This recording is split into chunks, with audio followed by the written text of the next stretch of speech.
Hello and thank you for joining us today here at the Bramble Patch. My name is Wendy and on Technicals today we have Alicia. So today we're going to be looking at a new Creative Grids 4.5-inch ruler, and this is going to be the 11th day of Stitchmas. So I've got one here just to show you. So this is how you would receive it. If you choose to purchase the 11th day of Stitchmas, you will get the Creative Grids 4.5-inch ruler and also a free pattern. Now I'll show you what the pattern makes up. Just pop that out of the way. So this is what the pattern is for. It's called the Twisted Table Runner. There is going to be a kit made up, but it is limited availability, I'm afraid. So I'm going to show you how to get these perfect half square triangles, and you can trim them up using the 4.5-inch ruler. I'm going to show you 3 different methods for making the half square triangles, and let's take a look and see where we go. Thank you, Alicia. Okay. So first of all, what we need to do is we're going to be wanting to make the half square triangles to be finished 4.5 inches. So first of all, what we're going to do is we're going to cut 2 squares of fabric, and these are cut at 5.5 inches.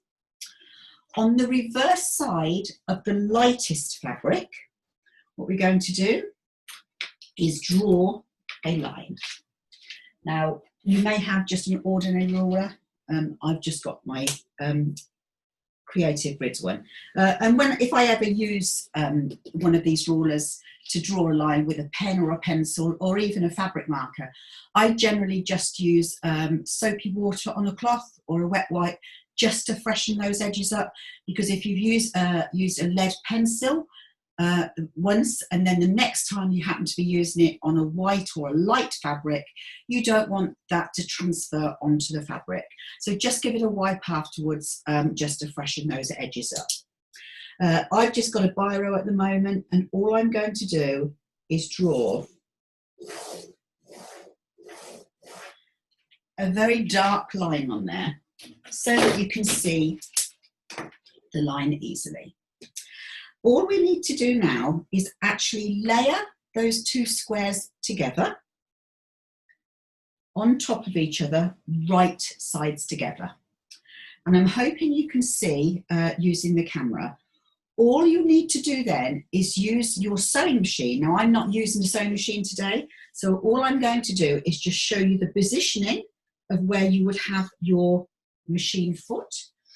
You would position the edge of your 1/4 inch foot to the line, and you would sew all the way down. Then you can take it out completely if you choose to, or just turn it around so you've got a loop and then sew back the other way. Okay, so I have one here that I've already prepared. Now you'll see from this, hopefully, that I've stitched in green thread, and I've done this so that you can see all my stitching. So the black line is the drawn line that I actually drew with a pen. The green stitching is stitched 1/4 inch away from that line on both sides. So all we need to do with this is now cut on the drawn line. If you choose to use a pair of scissors to cut it, that's fine. I generally do use a rotary cutter. So all I'm going to do now is place my ruler on the drawn line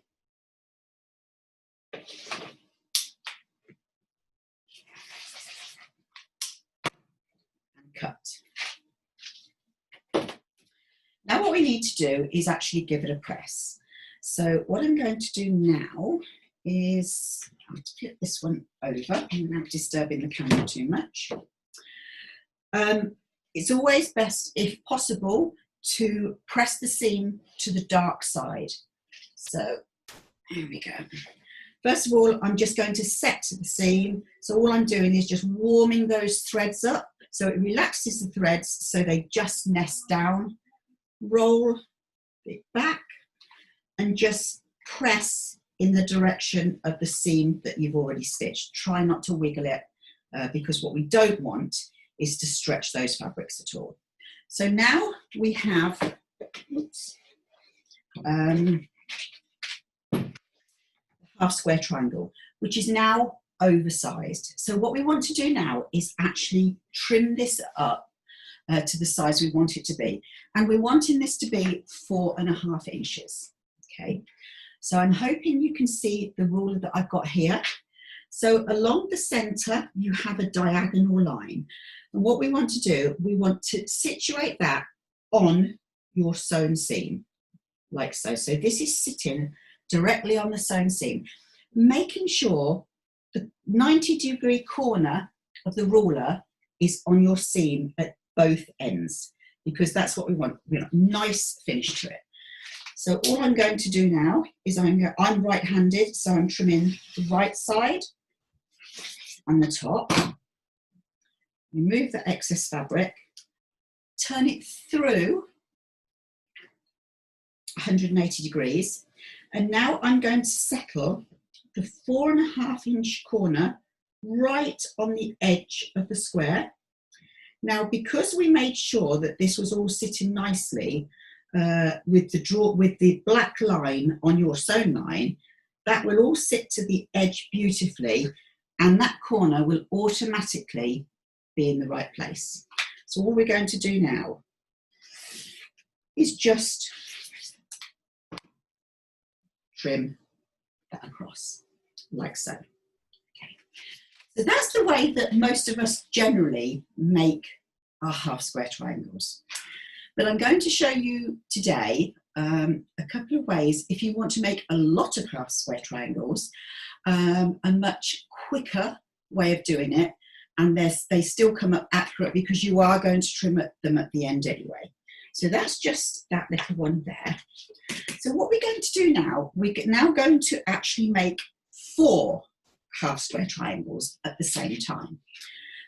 So on this occasion, I have cut 2 fabrics at 7.5 inches square. And all I've done with this one, I have done a stitch with a 1/4 inch foot all the way around. So I've stitched all the way around here, like so. So for us to use this and make this into 4 half square triangles, all we're going to do is now we're going to cut it. Now when you cut this, we're going to make sure that we go through the corner, the sewn corner at the edges here. So I'm just going to lay the ruler so it's on the corner, the 90-degree angle where we turned around here. And I'm just going to move this over a little bit because what I don't want to do is disturb the fabric. If you have a rotating cutting mat, you can use that, and that works really well.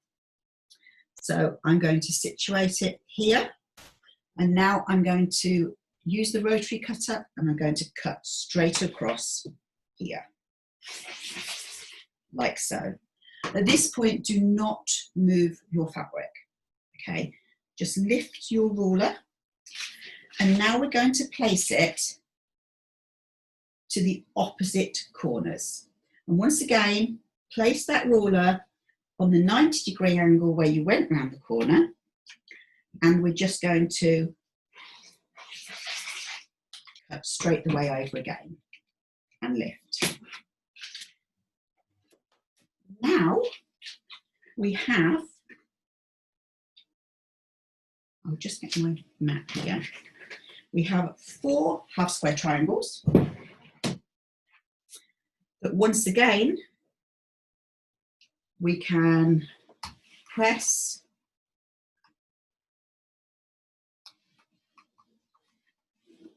roll back and trim in exactly the same way.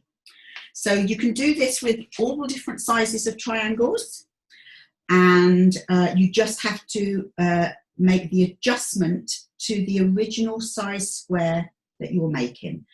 And I find this really, really quick. If you're wanting to make a lot,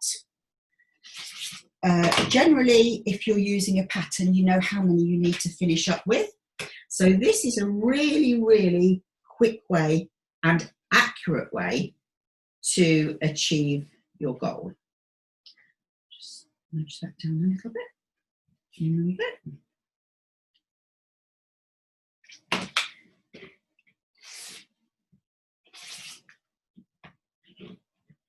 And if I was to carry on, I would now be able to complete and do the other 3 triangles the same way. So you can see how quick that is just to make 4. So moving on from there, we can now actually move on and make 8 half square triangles at the same size, at the same time. I'll just move those across.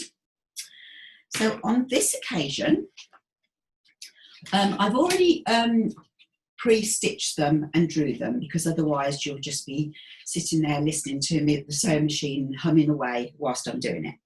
Now, when you do this, once again, we want to have the square positioned so that we can cut it from all angles. If you have a table that you can actually move to 2 sides, that makes life really much easier. It's perfectly doable. Obviously, I don't have that option, otherwise you wouldn't be able to see what I'm doing. So if I wanted to, I could turn the board around, but I can probably get away without it.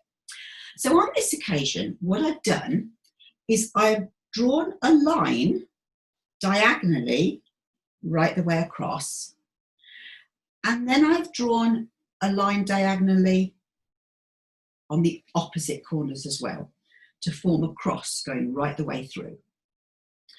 Now, just like we did on the very first one, you will stitch 1/4 inch away from the drawn line all the way down, round the corner and all the way back again. And you do exactly the same to the opposite one as well. So here I've got green stitching going all the way down on both sides of the drawn lines, of both drawn lines. So what we want to do now is cut this to achieve 8 half square triangles. And it's really, really simple. And this does speed the process up very, very quickly. Okay, so what I'm going to do now is very much like we did on the first one. We're going to place the ruler on the drawn line, like so. And we're going to cut straight the way through. I'm not moving any fabric. I'm now just going to lift the ruler. I am now going to cut that drawn line once again on the opposite diagonal.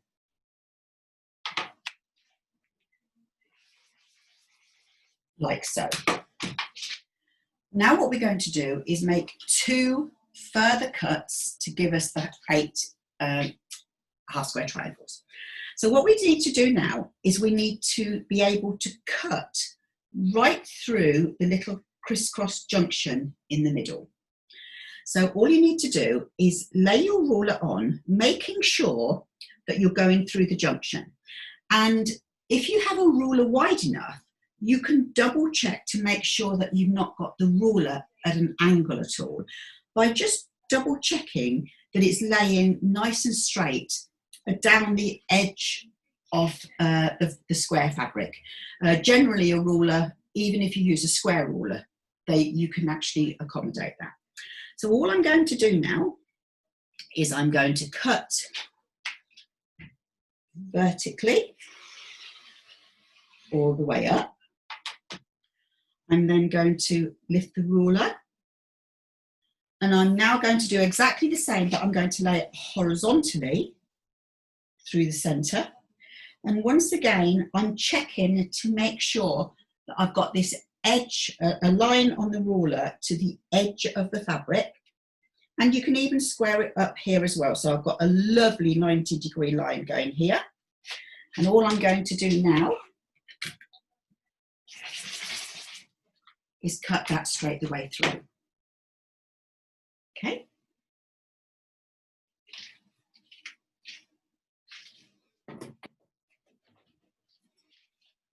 So now we've managed to do that, what I'm going to do is I'm going to show you now the 8 half square triangles that we've just made by doing those cuts diagonally, both ways, down the center vertically, and across horizontally. So now we have 1, 2, 3, 4, 5, 6, 7, 8 half square triangles. Okay, and once again, all we need to do with this is, let's put this one over here, press to just relax those threads, set the seams, roll it back and trim. I just move this to one side. And once again, we can take the 4.5-inch ruler, place that centrally here, right on the diagonal line, trim, trim, there we go. Perfect. Trim, trim. And I think you'll agree that is really much quicker than making those 8 individually. So that's how you can do them in 2s, 4s, or 8s. So what I'm going to do now, I'm just going to talk you through the twisted table runner so that you can see how this goes together. And it's really effective. May I have that other one, please? Thank you. That's lovely. Okay. So this looks complicated. It really, really isn't. So if I just lay it out on here, I'm hoping that the camera will catch it. It's really effective. You can switch the value of the fabrics around. You might choose to have a medium or a dark in the centre and a light on the outside. If you actually wanted this to be wider, you could add a border to it. You can do lots of things. If you choose to do it shorter, you don't have to have them as long as this.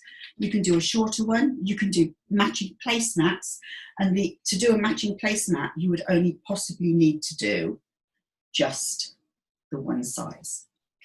Okay, so I'm just going to show you just very quickly how that would work for you. We'll just pop that there. Oops, it doesn't want to stay. Stay. There we go. Right. So I've done these over the years in many, many different colours. I currently have one that I'm making. This is to go on my Welsh dresser at home. The colours in this are very, very subtle. It's just half square triangles. I don't know whether this camera's going to pick it up. It's a really very subtle change in colour, this one. But all it is, each row is exactly the same. So all we need to do is, I'll just trim this one up. I've got 1, 2, 3. So I'll just very quickly on my ruler and trim this last one up. And then I can show you the layout of the rows to actually make the table runner. There are 3 half square triangles in a row, and every single row is the same. You just turn them around so they mirror image each other. Okay.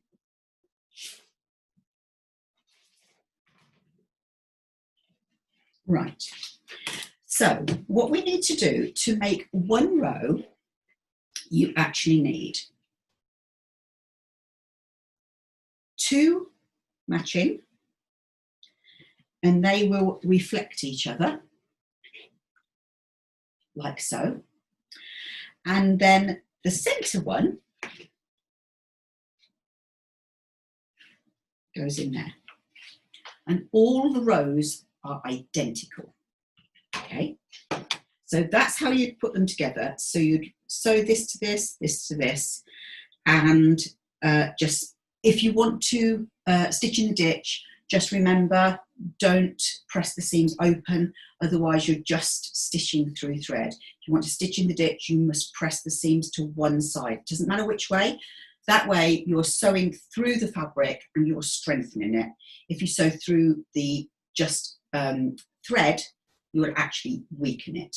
Okay, so I have a couple of rows here. So as you can see, these two rows are identical. All you need to do is rotate this one around, like so, and that is what gives you your block. Okay, so then you can work out how many blocks you want to do to work out the length of your table runner. Okay, so this one is just going to have one more tagged on the end. So this one is just going to have 4, whereas the one that I've just hung up has actually got 5 on it. Like I say, this one's very subtle because it's going on a very subtle soft setting. And that is how you put it together. Generally, when I stitch these, I do actually stitch in the ditch. And when I do stitch in the ditch, I generally use invisible thread in the top of my sewing machine. I don't use invisible thread in my bobbin. If I'm using a light colour, I will use the clear invisible thread. If I'm using a black or a navy or dark grey or brown, I tend to use the smoky, because sometimes the clear invisible thread, if the light catches it on a dark fabric, it glistens a little bit. So I tend to use the smoky if I'm using it against a dark fabric. I have absolutely no problem at all with it going through the machine. You might want to just take your speed down a little bit if you're new to using invisible thread. If you have a machine, a high-end machine, then you may need to take the eyes off it, because when you with the high-end machines, they can detect if you have a thread break. If you're using invisible thread, it will continually think you have a thread break because it cannot see it. So you need to look in your manual and just deactivate it. It's just the touch of a button generally on the screen, and then it will sail away, no problem at all. So that's the end of today's tutorial. Next week will be our last tutorial before Christmas. We've got a bumper one done for you, or we're going to film it for you. So apart from doing a technique, I will be showing you something towards the end of the tutorial to hopefully get your minds buzzing, inspire you, and encourage you to do a little bit of sewing over Christmas if you haven't got your family around you. So thank you very much for watching today. Stay safe. Do remember this is on the 11th day of Stitchmas.